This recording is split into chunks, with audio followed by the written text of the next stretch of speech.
Tamam gel. Tamam. Hadi ben de gidelim. Tamam.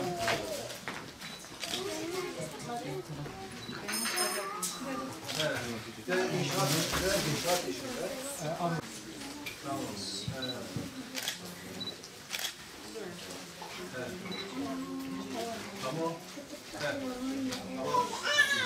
Oldu mu? Tamam oldu. Beğendin mi? Hasan bak. İş lazım. Hasan Allah. Tamam oldu. Selamünaleyküm. 100.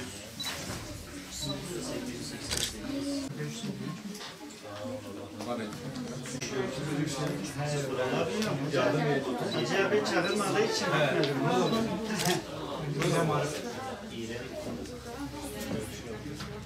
Esnasında paket esnasında da şey yapabiliriz. Oldu değil mi? Tamamdır.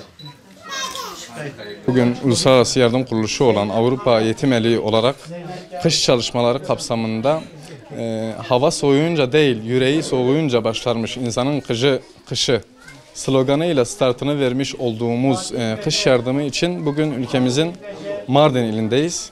Yetim aileler için en çok kış onlar için zor geçiyor. Nitekim kışın dondurucu soğuğuyla üşüyen elleri, titreyen bedenleri kışı daha rahat geçirebilmeleri için ayrıca Müslümanlar arasında kardeşlik, dayanışma ruhunu daha iyi yaşatabilmek için sizin desteklerinizle istiyoruz değerli müminler.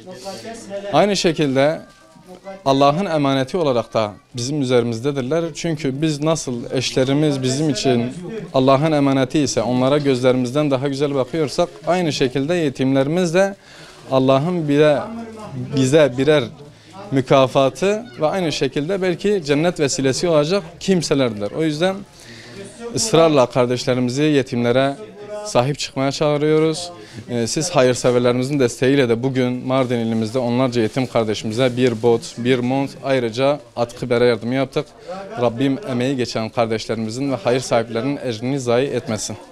Allah razı olsun sizlerden de. Çekistan diye Avrupa yetimmişan diye. Xude Joan razı be. Amivan çekana xoke. Benim adım Amine Hamet. Avrupa bize elbise verdi, ayakkabılar. Onlara çok teşekkür ederiz.